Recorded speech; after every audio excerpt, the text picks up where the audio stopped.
සුබ දවසක් ඔයාලා හැමෝටම. ඉතින් තව හෝරා කීපයකින් සිංහල දෙමළ අලුත් අවුරුද්ද උදා වෙනවා. ඉතින් අපිට දක්ට ලැබෙනවා අපේ බොහෝ දෙනෙක් කඩිමුඩිය සිංහල අලුත් අවුරුද්දට ලහිලහිය සූදානම් වෙනවා.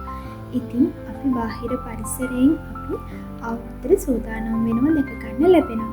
අලුතෙන් ඇඳුම් ගන්නවා, ගෙවල් දොරවල් සුද්ධ පවිත්‍ර කරනවා. ඒ විතරක් නෙවෙයි අනිත් අයට තෑග්ගෝග දෙන්න උත්සාහ කරන කැවිලි සකස් කරලා ලැබෙනා වූ සිංහල අලුත් අවුරුද්ද සමරන්න අපේ බොහෝ ගෙවල් වල මේ වෙනකොට සූදානම් වෙමින් පවතිනවා. ඉතින් මේ අලුත් අවුරුද්ද පුංචි පණිවිඩයක් ඔයාලට දෙන්න හිතුණා.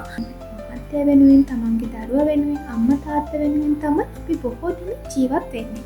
හැබැයි අපිට මේ ලැබිලා තියෙන ජීවත් වෙන්න ඉතා සුළු කාල සීමාවක්. ඉතින් මේ සුළු කාල සීමාව තුළ අපි අපිට ආදරය කරන්න ඉගෙන ගන්න. හැමතිස්සම ඔයාට ආදරය කරන්න. ඔයාට වටිනාකමක් දෙන්න. ඔයාගේ ජීවිතය අර්ථවත් කරන්න උත්සාහ කරන්න. ඒ කොහොමද?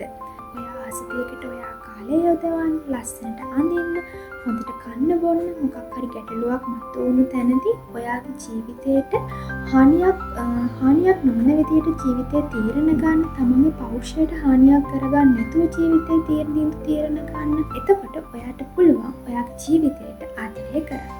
ඔයාගේ ජීවිතයට ආදරය කරන්න පටන් ගත්තාම ඔයා හැමතිස්සෙම සතුටින් තමයි ජීවත් වෙන්නේ. ඔයා සතුටින් ඉන්නකොට ඔයාගේ ගෙදර හැමෝම සතුටින් ඉන්න ජීවත් වෙන්න හැකියාව ලැබෙනවා. එහෙනම් ඔන්න මේ ලැබෙනා වූ සිංහල දෙමළ අලුත් අවුරුද්දේදී මම ඔයාලට යෝජනා කරනවා ඔයාට ආදරය කරන්න පටන් ගන්න. ඔයාගේ නරක පුරුදු වලට ඔයා සමාව දීලා ඔයාගේ ජීවිතේ අලුතින් පටන් ගන්න.